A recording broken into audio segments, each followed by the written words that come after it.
C'est pourquoi dans le livre d'Ésaïe, il a été frappé pour nous. Et Ésaïe dit, le châtiment qui nous donne la paix est tombé sur lui. Il est la victime propitiatoire. Alléluia. C'est bon de le savoir.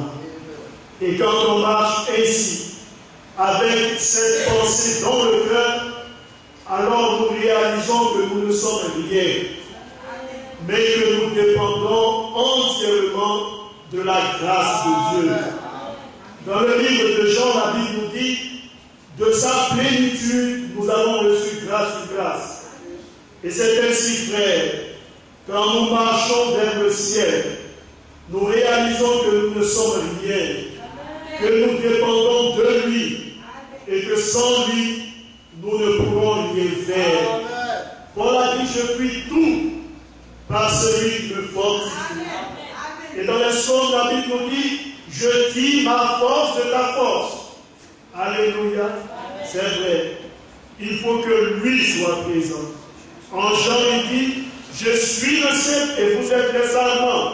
Et si vous n'êtes pas attaché à moi, vous ne pouvez pas porter du fruit. Pourquoi?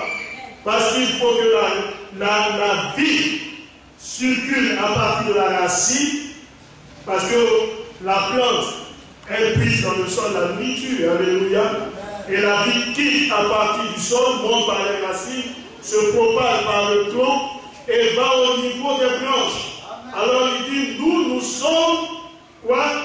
Les sarments. Lui, il est le cep. Alléluia.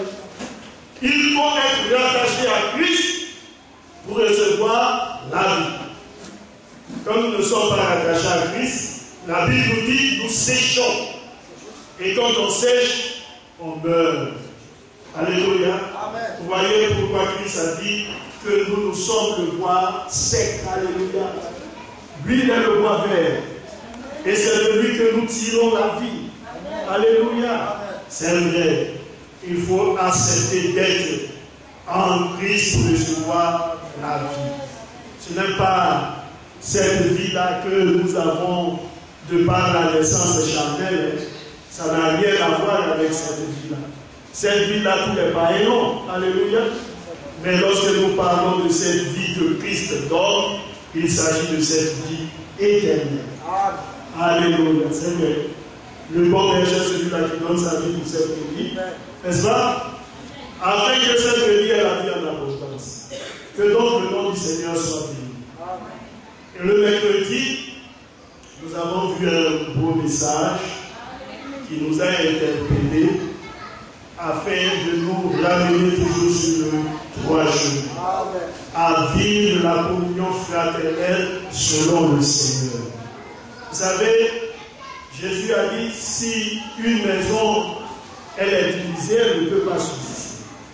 N'est-ce pas? Et je crois que le prophète Ernest le dit, je crois selon une expression des États-Unis pour Kentucky, si je ne me trompe pas, il a dit, divisés, nous tombons. Alléluia. Mais unis, nous restons forts, debout. Et c'est ainsi, frère, lorsque les bien-aimés frères et sœurs se font la guerre entre eux, alors ce n'est pas à cela que le Seigneur nous a appelés.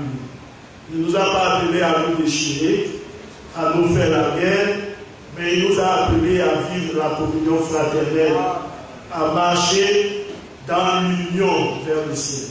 C'est pourquoi quand vous lisez les psaumes, il est parlé de Jérusalem, qui est unie. Alléluia. Jérusalem est considérée comme la ville, alléluia, la ville du grand roi, et elle est ensemble unie. Lorsqu'il n'y a pas d'unité, alors on ne peut pas espérer grandes choses. Mais lorsqu'il y a union, il y a la paix, il y a l'entente, il y a la cordialité. Et il n'y a rien qui puisse surpasser l'amour. Non, bien aimé. Il n'y a rien. C'est pourquoi quelque part il a dit que l'amour est plus fort que la mort. Alléluia. C'est vrai. L'amour est fort. Alléluia. C'est vrai.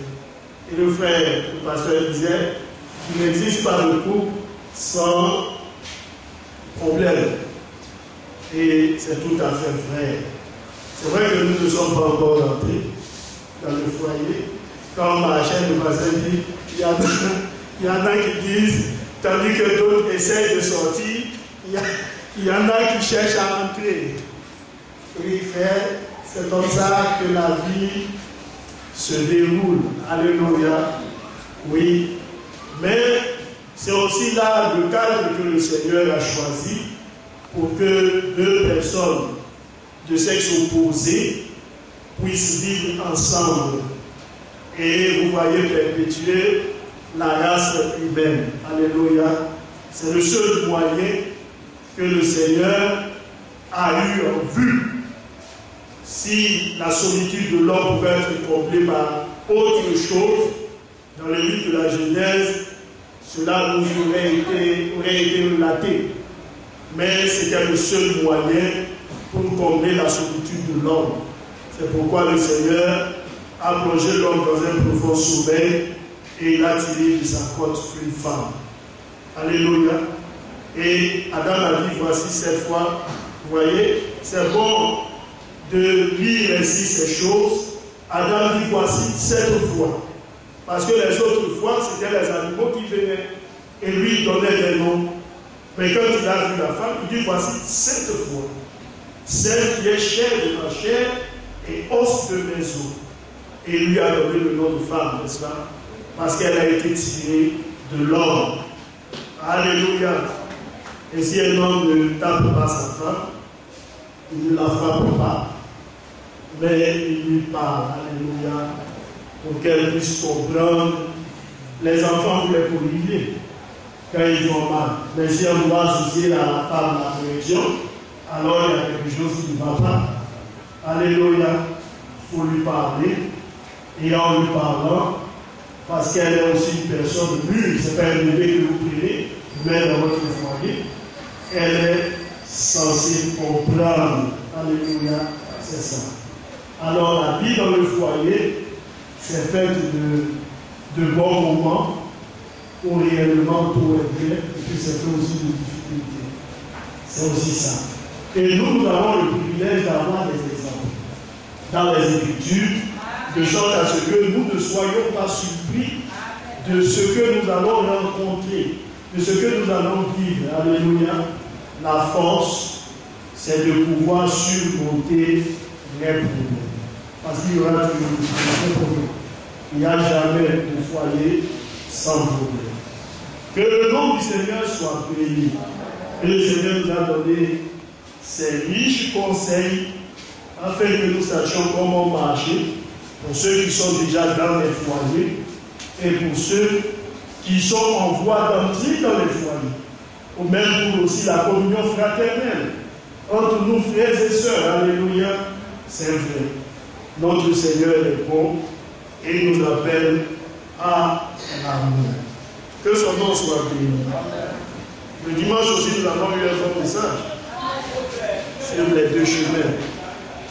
Et notre frère a illustré cela par les travaux champêtres, alléluia, lorsqu'il faut quitter sa maison et se rendre dans sa plantation. Il faut traverser des obstacles. Il faut gravir des collines, alléluia, marcher sur des sentiers étroits, se lever très tôt le matin. Et tout cela à la fait pour avoir quoi? Une nourriture périssable. Mais le Seigneur aussi, il met devant nous un chemin étroit. Et il nous dit qu'il est resserré. Le Seigneur dit qu'il y en a peu qui acceptent de marcher sur ce chemin. Mais à la fin se trouve la vie. Se trouve la gloire. Alléluia. C'est pourquoi il est plus qu'important que chaque frère accepte de marcher sur ce chemin. Parce qu'à la fin, c'est nous qui allons vivre. Alléluia. Le petit enfant qui refuse d'aller à l'école, on le contient et puis demain il prend goût. Quand il grandit, il a ses diplômes, il postule pour des emplois, il est accepté dans une boîte, il reçoit son premier salaire et il est joyeux. N'est-ce pas? Mais il a fallu qu'on puisse le bousculer. Étant plus jeune, il ne comprenait pas. Mais quand il devient mûr, alors il se rend compte que papa et maman l'ont fait pour son bien. C'est lui qui récolte alors le fruit. C'est ainsi ça, notre marche avec le Seigneur. Le Seigneur nous bouscule sur le chemin. Quand nous sortons, il nous ramène. Mais pourquoi? Pour notre bien à nous. Pour qu'à la fin, nous soyons aussi heureux et que nous puissions nous réjouir éternellement avec lui. Que donc son nom soit béni. Nous allons lire quelque chose dans le livre d'Ésaïe, le chapitre 66, à partir du premier verset.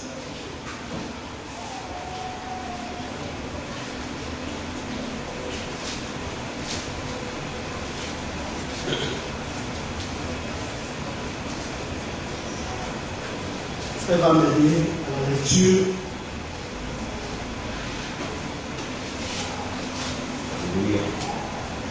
Ésaïe chapitre 66, à partir du verset 1. Ainsi parle l'Éternel. Le ciel est mon trône et la terre mon marchepied. Quelle maison pourriez-vous me bâtir? Et quel lieu me donneriez-vous pour demeure? Toutes ces choses, ma main les a faites. Et toutes ont réussi l'existence, dit l'Éternel. Voici sur qui je porterai mes regards, sur celui qui souffre et qui a l'esprit abattu, sur celui qui craint ma parole. Amen. Que donc le nom du Seigneur soit béni. Alléluia. Celui sur qui le Seigneur porte ses regards. Alléluia. Mais remarquez que dès le premier verset, la Bible nous dit, ainsi parle l'Éternel. Alléluia. Il est bon, frère, de savoir que lorsque nous nous approchons de la parole de Dieu, il ne s'agit pas de ce que pense un homme, mais il s'agit de ce que Dieu lui a pensé pour nous et qu'il nous a donné par le moyen de ses serviteurs, les prophètes. Alléluia. Alors, le Seigneur dit, ainsi parle l'Éternel. Une inspiration qui vient de Dieu. Ce n'est pas quelque chose que les hommes se sont assis pour élaborer une belle petite pensée qu'on a donnée. Non. Mais c'est quelque chose qui vient de la part du Seigneur. Quelque chose qui a été insufflé par le Seigneur. Transmis par le Seigneur à ses serviteurs pour le dispenser à son peuple. Alors la Bible dit, ainsi parle l'Éternel. Nous allons aussi le dire selon le livre d'Apocalypse. Vous savez que notre Seigneur a été décrit comme étant celui-là qui marche au milieu des lampes d'or et qui a à la main les 7 étoiles. C'est le seul, frère, qui a le droit de parole dans son Église. Alléluia. Parce qu'en réalité, l'Église appartient au Seigneur. Chaque frère, chaque sœur doit réaliser dans son cœur que l'Église du Seigneur est la propriété du Seigneur. Cela lui appartient. Et le Seigneur ne partage pas son Église avec les hommes. Non. Il prend seulement des hommes pour les établir dans le service en vue d'accomplir une œuvre bien particulière et ça s'arrête là. Il est lui l'inspirateur. Alléluia. C'est pourquoi on ne fait pas ce qu'on veut. On ne pense pas comme on veut. Mais on se soumet à la voix du Maître. Alléluia. Il dit, Si quelqu'un veut faire ma volonté, il connaîtra de la loi. Alléluia. C'est vrai, de la parole. Si réellement c'est de moi-même que je parle, oui, bien aimé, tout doit être ramené à la parole du Seigneur. Tout doit être ramené à la Bible. C'est Dieu qui parle. Alors, quand nous lisons les Écritures, nous devons être saisis d'un saint respect. Parce que c'est Dieu qui nous parle au moyen de sa parole. Alléluia. Vous savez, lorsque Dieu parle, ou qu'il a parlé par un prophète que les hommes ont refusé d'écouter, qu'est-ce qui s'est passé? Dieu a tout simplement exercé le jugement. Parce que lorsque Dieu parle, il parle pour nous interpeller, pour nous fortifier, pour nous ramener au droit chemin. Mais lorsque nous nous entêtons, lorsque nous endurcissons notre cœur, lorsque nous décidons de suivre notre chemin, il ne reste rien d'autre que le jugement. C'est pourquoi dans les prophètes, la Bible nous dit, Dieu lui-même, je crois, s'est levé de bonheur, il a parlé à son peuple par le moyen de ses prophètes, et ils n'ont point voulu écouter jusqu'à ce que la colère de Dieu devienne sans remède. C'est-à-dire qu'il n'y a plus de solution. Alléluia. Nous ne devons pas marcher ainsi et arriver dans de pareilles extrémités. Quand Dieu nous parle, c'est pour nous épargner le malheur, pour nous épargner les difficultés, pour notre propre bien. Alors Isaïe dit, ainsi parle l'Éternel. Ce que je dis ne vient pas de moi, mais vient de celui-là qui m'a appelé. Alléluia. Paul dit qu'il loue le Seigneur, qu'il a jugé fidèle et qu'il a établi dans le ministère. Et lorsqu'il s'adresse aux croyants, il leur dit ce que je vous dis, je ne le dis pas de moi, mais je le dis comme étant le commandement du Seigneur. À propos du repas du Seigneur, il dit, ce que je vous dis là, je l'ai reçu du Seigneur. C'est que la nuit il fut livré, il prit du pain, il rendit grâce, il prit une coupe et ainsi de suite. Alléluia. Ce n'est pas quelque chose que moi j'ai pensé, mais c'est quelque chose que le Seigneur m'a révélé. Ça vient de Dieu. La parole vient de Dieu. La Bible vient de Dieu. S'il y a un prétendu croyant qui ne croit pas que les Écritures de la Genèse à l'Apocalypse est une inspiration de Dieu, il est séduit. Il doit croire, si c'est un croyant, si réellement le Seigneur a touché son cœur, il doit croire que la Bible de la Genèse à l'Apocalypse est vraie. Alléluia. Quand Jean-Sylvie de Patmos a reçu le message de la part du Seigneur, il dit qu'il a attesté. Alléluia. Il a rendu témoignage de ce que lui il a vu. Alléluia. Et dans le livre d'Apocalypse, la Bible nous dit, ce sont les véritables paroles de Dieu.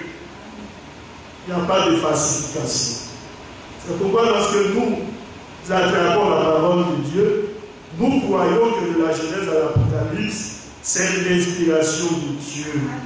Aucune prophétie de l'Écriture ne peut être l'objet d'interprétation particulière, car c'est poussé par l'Esprit que les hommes de Dieu ont parlé de la part du Seigneur. Si nous avons des difficultés à marcher correctement, mais nous réalisons que ce que Dieu a dit est vrai. Il nous faut la grâce de nous conformer. Mais on ne va pas dire, parce qu'on ne peut pas marcher, que ce que Dieu a dit ici, c'est faux. Non. Ce que Dieu a dit est vrai. Il nous faut fondre dans la pensée du Seigneur. Alléluia.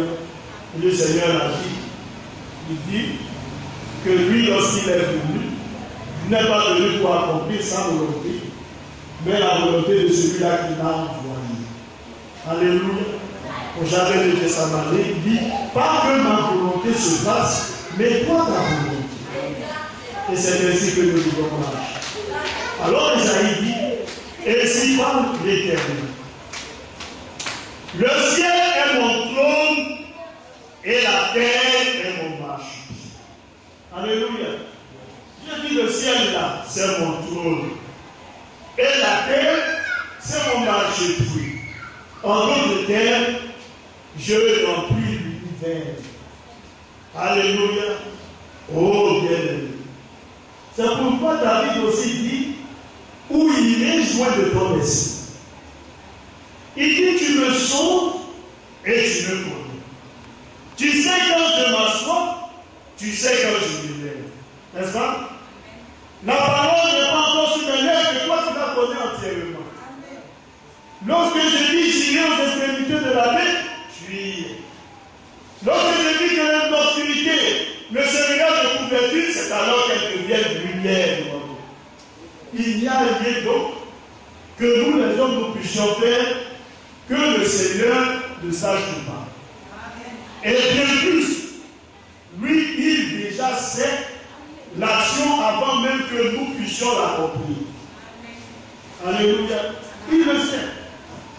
Alléluia. C'est pourquoi il dit, je déclare. Vous voyez ce qui n'est pas encore arrivé. C'est-à-dire la fait avant même son commencement. Alléluia. Et vous voyez encore la suprématie du Seigneur, la pensée infinie de Dieu. C'est qu'avant que les événements que nous vivons arrivent, il a pris le soin de nous l'annoncer. Et nous voyons les prophéties bibliques qui ne font que s'accomplir sous nos yeux. De sorte à ce que, lorsque nous voyons les prophéties s'accomplir, alors nous nous souvenons que, le Seigneur l'avait dit quelque part. Alléluia. Oui, bien aimé. Il dit, le ciel est mon trône, la terre mon marchepied. Quelle maison pourriez-vous me bâtir? Alléluia. C'est vrai. Le Seigneur n'a pas besoin de maison à 3 pièces, à 4 pièces, avec une salle de douche, et ainsi de suite. Non. Le prophète dit, quelle maison pourriez-vous me bâtir? Et ça, c'est le Seigneur qui pose la question. Vous voulez me bâtir une maison? Une maison où moi je puisse habiter?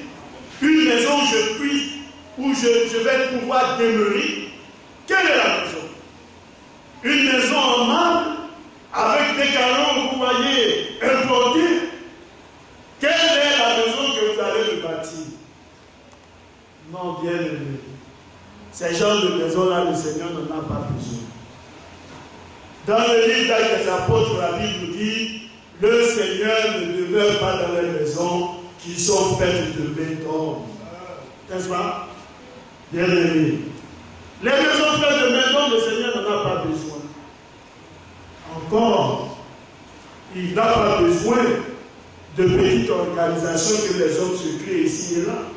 Parce que ce sont des maisons faites de béton, où les pensions ont été élaborées par les hommes pour amener les hommes à s'unir autour d'une pensée. Mais le Seigneur, il a besoin d'une certaine maison. N'est-ce pas? Mon Dieu habite une maison. Une maison de 3 pièces. Alléluia. N'est-ce pas? Oh, bien-aimé. Il faut la justification, il faut la sanctification et il faut la glorification. Amen. N'est-ce pas? Le chiffre 3 est le chiffre de la perfection. Laissez-le entrer dans le livre d'Ésaïe, ne cesse de dire jour et nuit, c'est un éternel des armées. 3 fois. N'est-ce pas? Dans l'âge, comme nous le disons, il y avait 3 étages. Alléluia. Et il y a les 3 étapes, que sont la justification, la sanctification et le baptême du Saint-Esprit. Pour la naissance, même les éléments de la nature nous servent d'instruction. Il faut le sang, l'eau, le sang et l'esprit. Alléluia. Oui, bien aimé. Et le Seigneur l'a mis là pour que nous puissions être instruits. C'est pourquoi le Seigneur est parlé à partir des éléments de la nature. Ce que nous avons pour l'habitude de voir. Parce que lorsque il se sert de ces éléments de la nature, nous les hommes, nous sommes amenés à comprendre. Alléluia. Il parle donc de choses, des choses que nous côtoyons à chaque jour. Quand on parle ici à la fin, elle dit, quand je dois mettre au monde d'un enfant, il faut la perte des os, il faut l'écoulement du sang, et après la naissance de l'enfant. N'est-ce pas? Ça, la femme connaît automatiquement. Elle n'a pas besoin d'être spirituelle pour savoir que c'est comme ça la vie. Alléluia. Et le Seigneur se sert de ces choses pour dire aux croyants, attention, pour la naissance aussi spirituelle, il faut les trois éléments. Il faut l'eau, il faut le sang et il faut l'esprit. Alléluia. Et c'est ce qu'il a dit à Nicodème. Si un homme devient de nouveau, il ne peut voir le royaume de Dieu. N'est-ce pas? Mais Nicodème lui a posé la question, comment c'est possible? Moi, je suis un vieillard, j'ai encore rentré dans le sein de ma mère pour naître à nouveau. Le Seigneur dit non. Ce qui est né de la chair est chair. Ça, c'est autre chose. Mais ce qui est né de l'esprit est esprit. Et ne t'étonne pas de ce que je te dise. Vous voyez, les mots du Seigneur sont bien précis. Il ne dit pas je voudrais, je souhaiterais. Mais il dit il faut que tu naisses de nouveau. Car si tu ne nais de d'eau et d'esprit, tu n'y entreras pas. Il le faut. Alléluia. Quand on dit il faut là, c'est un passage obligé. Si tu ne passes pas là-bas, mon frère, toi tu essayes de rentrer dans le royaume de Dieu par effraction. Il faut accepter de passer par le chemin indiqué par le Seigneur. C'est pourquoi il dit il faut. Alléluia. Oui, bien aimé. Et ce sont les mêmes expressions que le Seigneur parle. Vous savez, lorsque le pasteur est en train de répondre à la question sur le sujet du mariage, la légalisation au niveau des autorités, et qu'il a pris le passage de Romains, le chapitre 13, je crois bien que c'est cela. Paul le dit aux croyants, à cause du jugement, n'est-ce pas? À cause du jugement, Paul emploie un mot. Il dit il est nécessaire. Alléluia.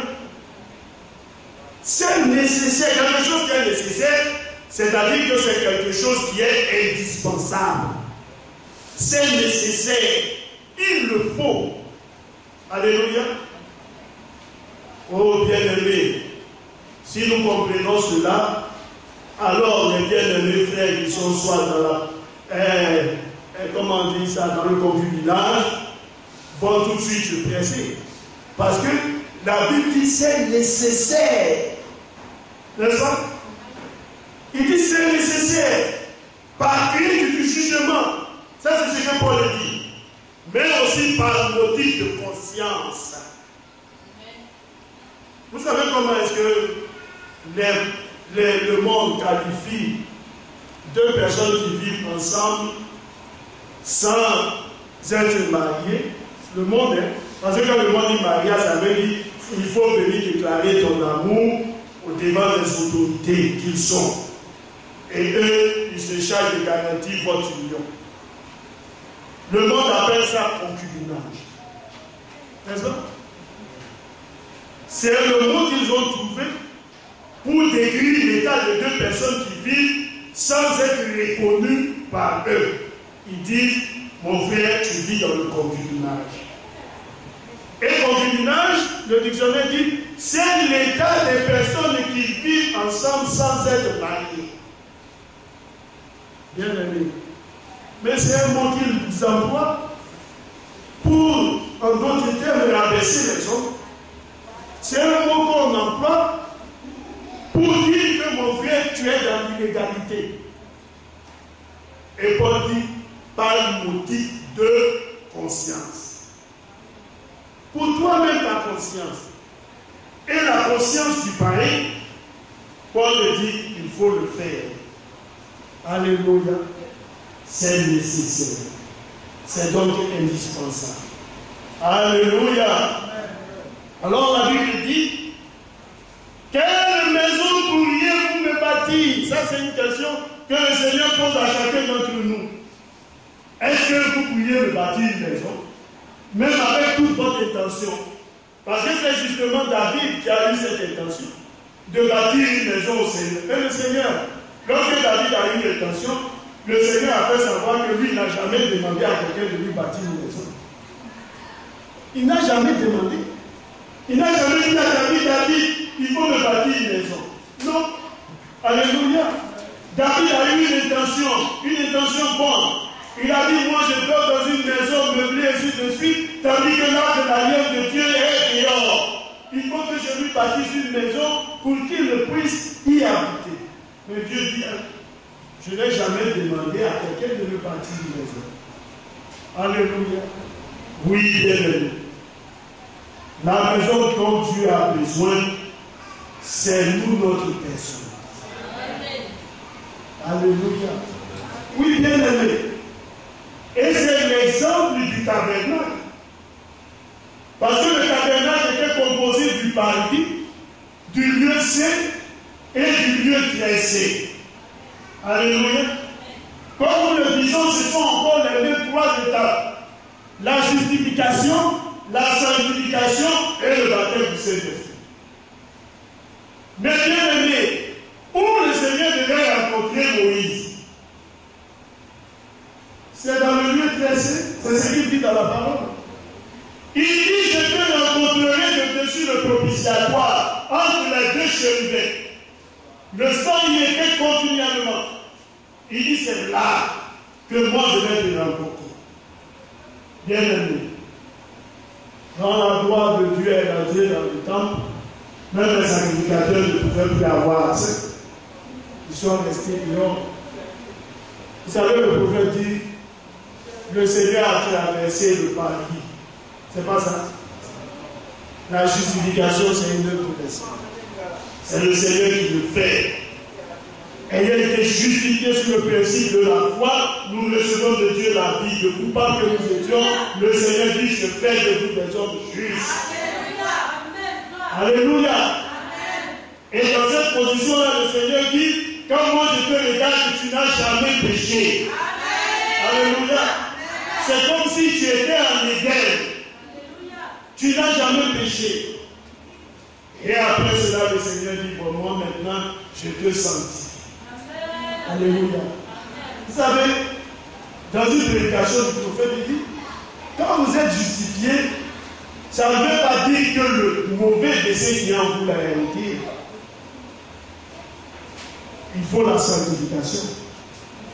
Le buveur, excusez-moi du terme, mais quand je parle du buveur, c'est-à-dire celui-là qui s'adonne à l'alcool, alléluia, qui boit, qui passe son temps à boire, parce qu'il y a des gens comme ça.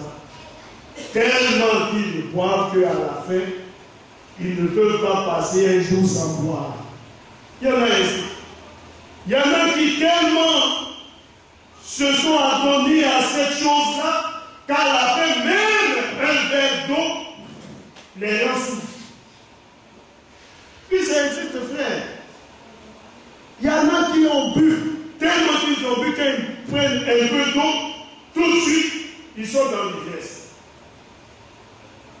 Oui, bien aimé. Oh, que le Seigneur ait pitié de nous.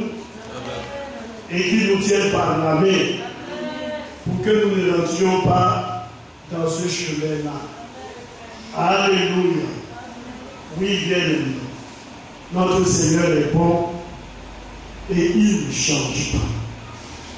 Quand nous lui faisons entièrement confiance, il est avec nous pour nous soutenir, pour nous conduire. Alléluia.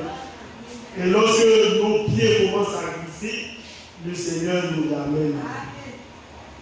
Il faut que nous puissions l'aimer de tout notre cœur, placer en lui notre confiance.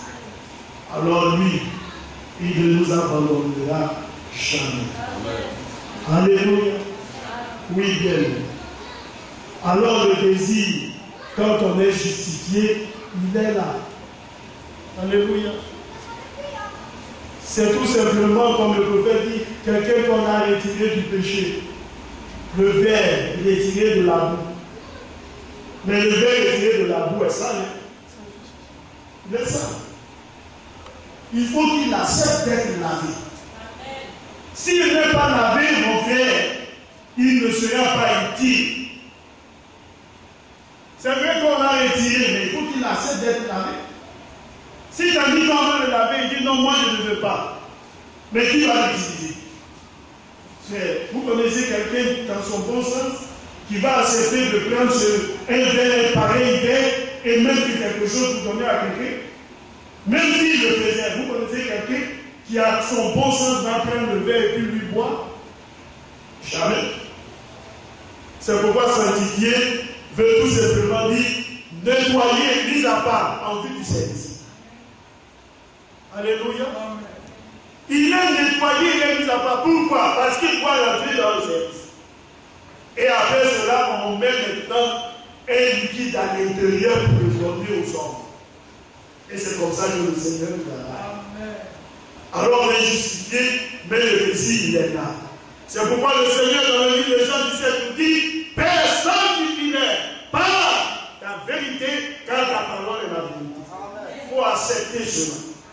D'être sanctifié, d'être épuré, jusqu'à ce que tout se détache de nous et que l'or du Seigneur puisse briller dans notre vie. Ça, c'est la sanctification. Alléluia. Et puis après, Dieu maintenant, il nous glorifie. Ça, c'est le passage obligé. Alléluia. Amen. Alors il dit: quelle maison pourriez-vous me bâtir? Et quel lieu me donneriez-vous pour demeure? Ma demeure là, vous voulez me donner quoi? Alléluia. Bien-aimé, le Seigneur, ce n'est pas ce qu'on pense là, avec, je ne sais pas, en vie, l'Eucharistie. C'est pas ça le Seigneur.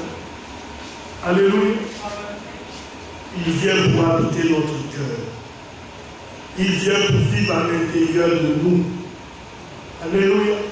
Et nous pouvons dire comme Paul l'a dit, ce n'est plus moi qui vis, mais c'est Christ qui vit en moi. Alléluia. Oui, bien aimé. Alors, les sentiments changent, n'est-ce pas? La pensée change, la vision, elle change. Pourquoi? Parce que Christ a investi les lieux. Alléluia. Quand le diable vient aussi habiter quelqu'un, son cœur a changé. Ce qu'il fait, il le fait selon le monde. Pourquoi? Parce que le diable a pris la place. Les mauvais esprits ont pris la place. Vous le voyez commencer à agir de manière mauvaise. Pourquoi? Parce qu'il y a un esprit qui est là. Quelqu'un qui est bagarreur, prêt à lancer les coups de poing, prêt à injurier. Bien aimé, c'est parce que le diable a pris la place dans son cœur. N'est-ce pas? Comment quelqu'un peut accepter de se divertir en public? C'est parce que le diable a pris possession de son cœur. Alléluia. Oui, bien aimé. Et quand Jésus vient aussi pour habiter notre cœur, il nous donne une bonne vision. Alléluia. Il nous donne des pensées saines et pures. Philippiens dit: ayez en vous les pensées, n'est-ce pas? Ou les sentiments qui étaient en Christ Jésus. Alléluia. Il vient, il nous donne ses pensées. Il vient, il nous donne sa vision. De sorte à ce que nous puissions lui être semblables. Romains 8, n'est-ce pas?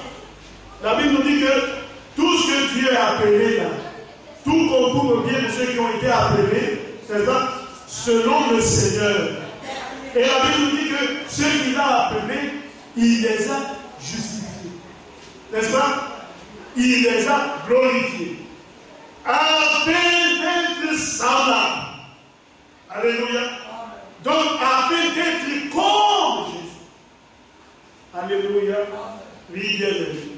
Alors, nous sommes identifiés à notre Seigneur Jésus. Pierre aussi reprend la même pensée. Lorsqu'il dit, dans le livre, je crois, de 2 Pierre, le chapitre que nous avons été délivrés de ce monde-là. Sa divine puissance nous a donné tout ce qui contribue à la vie, n'est-ce pas? Alors il dit, c'est pourquoi faites tous vos efforts pour ajouter à la foi la vertu, à la vertu la connaissance, à la connaissance la tempérance, à la tempérance la patience, à la patience la piété, à la piété l'amour fraternel. Il dit, si ces choses sont en vous et y abondent, elles ne vont pas vous laisser oisifs. Amen. Pour ce qui est de la connaissance de notre Seigneur Jésus-Christ et l'entrée dans le royaume éternel de notre Seigneur, vous sera largement accordé. Ça, c'est ce que Paul dit. Alléluia. Et comme nous le disons, il ne s'agit pas pour nous d'avoir simplement de la foi, mais il faut en avoir davantage. Il ne faut pas seulement avoir la vertu, mais il faut en avoir davantage. C'est pourquoi la Bible nous dit, si ces choses sont en vous, et il y a bon. Donc quand on travaille dans le Seigneur, on travaille pour que ces choses-là, non seulement soient en nous, mais que ces choses-là soient en quantité suffisante. Dans les langages simples, on va dire en quantité industrielle, c'est-à-dire la masse. Alléluia. Il faut que ce soit vraiment beaucoup. Alléluia. Alors le Seigneur dit, quel lieu de donneriez-vous pour prier? Toutes ces choses, ma main les a faites. Tout ce que vous voyez là, ma main a fait ça. Alléluia. Alors le Seigneur dit, ces choses-là, moi, je n'en ai pas besoin. Parce que c'est moi qui ai fait tout ça. C'est pourquoi quand le diable a pris le Seigneur qu'il a amené sur le sommet du temple, n'est-ce pas? Ou bien la montagne là-bas, il lui dit, regarde, tu vois tous les royaumes de la terre, si tu te prospères et tu m'adores, moi je te les donne. Mais le Seigneur a regardé Satan et lui dit, Satan, est-ce que toi-même tu sais à qui tu parles? Alléluia. Alléluia. Le prophète dit que tu étais entouré de vieilles étincelantes. Mais les vieilles étincelantes là, c'est moi qui les ai fait. Alléluia. Toi-même tu fais partie de ma création. Alléluia. Il a dit, retire-toi de moi. Oui, bien aimé. Parce que lui, il est le propriétaire de la terre. C'est ce qui est la réalité. Et Satan, il le sait. Il a tout simplement usurpé, vous voyez, ce que le Seigneur a donné à Adam. Voilà pourquoi le Seigneur est venu mourir à la croix. N'est-ce pas? Pour reprendre en main l'héritage perdu par Adam. C'est pourquoi dans le livre d'Apocalypse, il est présenté comme celui-là qui a à la main le livre, alléluia, le livre de la rédemption. Et il pose son pied sur la terre et sur la mer. C'est ce qu'Apocalypse dit. Et il dit, alléluia. Oui, pourquoi son pied sur la terre et sur la mer? Alléluia. Toute la terre foulera la plante de vos pieds et vous le donnerez.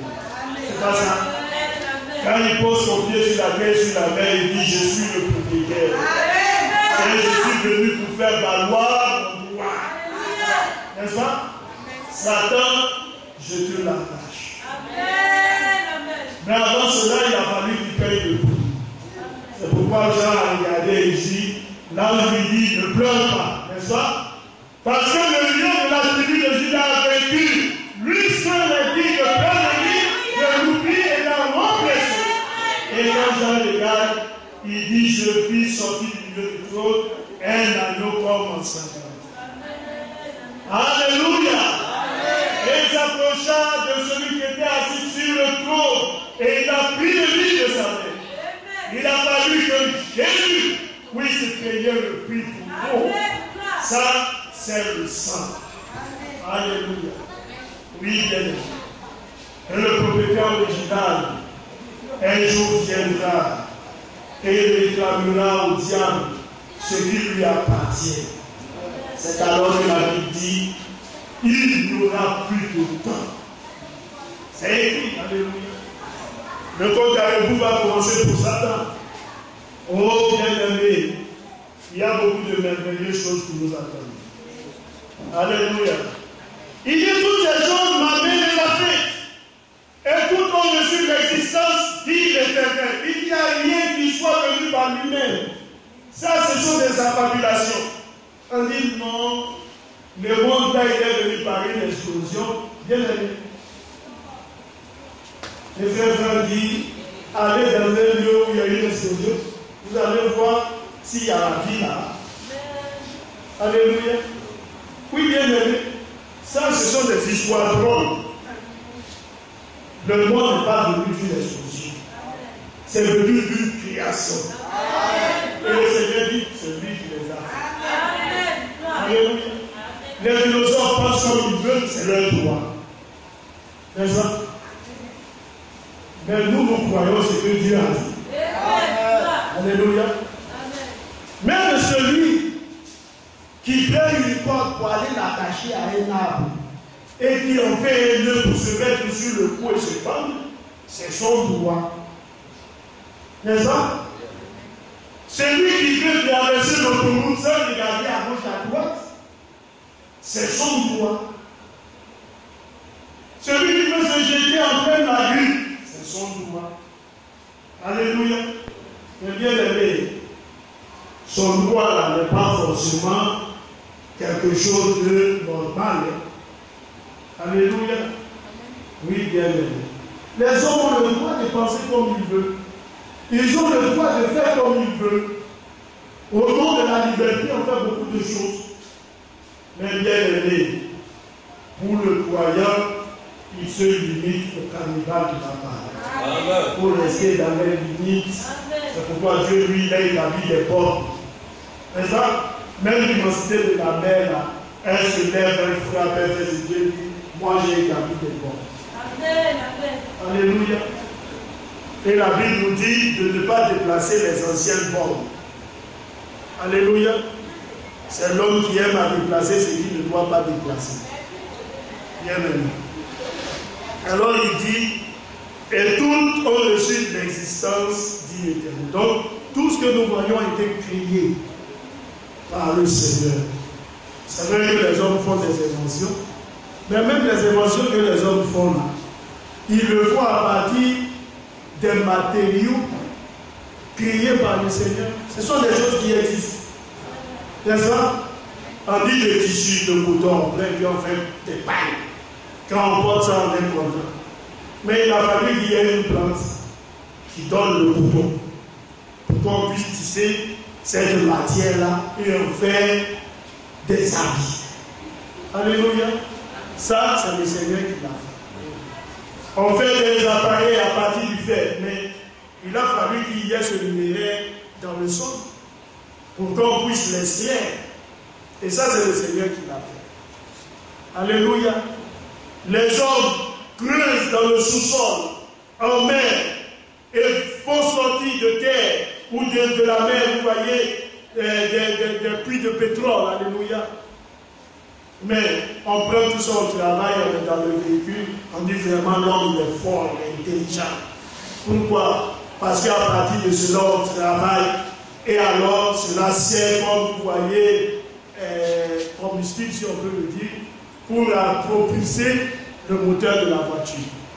Bien aimé, mais il a fallu qu'il y ait quelqu'un qui ait créé ce pétrole-là. Alléluia.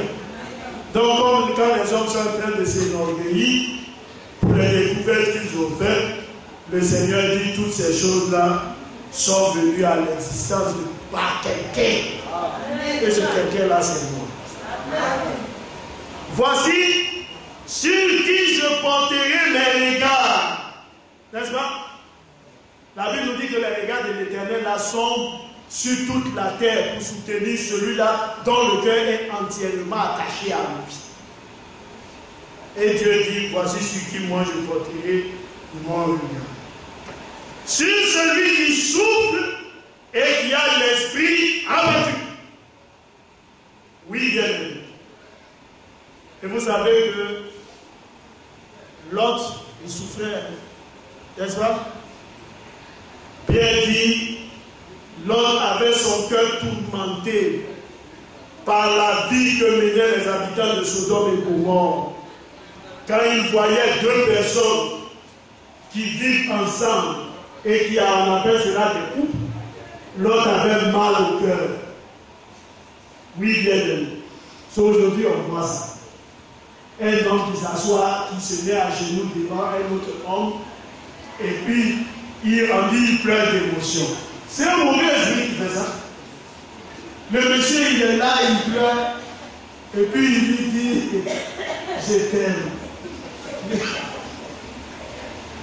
Je veux passer ma vie avec toi. Et les gens regardent ça, ils voient que c'est beau. Parce qu'il y a un homme qui dit aimer un autre homme. Dieu dit, ça c'est de l'abomination. Alléluia. Voici deux personnes qui refusent la procréation, mais qui veulent adopter des enfants. Mais ça c'est le monde à l'envers.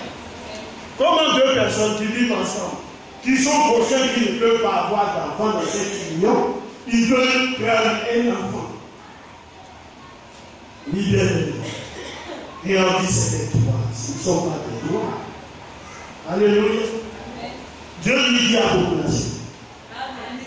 Oui, bien aimé, j'ai regardé un jour un documentaire sur une chaîne étrangère, puis j'ai vu, on dit, pasteur, dans une église, je ne sais pas si c'est anglicane ou quoi, une femme, pasteur, qui est lesbienne. Bien aimé. Dans l'église du Seigneur Jésus, bien aimé, quand Dieu regarde ça, il dit, si vous faites cette vie-là, vous vous mettez bien. Mais un pasteur ne peut pas être homosexuel et prêcher le lit. Une femme, mais elle n'a même pas le droit de se dédier à la chair pour prêcher. Et cette vie-là, elle ne peut pas avoir le droit de citer dans l'église du Seigneur. Mais au nom de la liberté, des concessions qu'on doit faire pour, dit-on, maintenir un certain équilibre de paix sociale, mais faire la paix sociale, mais ça, on laisse ça avec le mot. Alléluia. Les politiciens sont là pour cette paix sociale. Mais dans l'église du Seigneur, Dieu dit ce sont ses principes à lui. Quand un homme dit je veux le suivre, c'est qu'il doit se conformer. S'il ne peut pas se conformer, Dieu dit il est dans le monde. Dans le monde là, un chrétien ne va pas aller pour dire qu'il va juger un pareil homosexuel. Paul dit que j'avais à juger ce vidéo. Ce vidéo, Dieu les juge déjà. N'est-ce pas? Mais quand c'est dans l'église du Seigneur, le Saint se lève et dit non, non, non.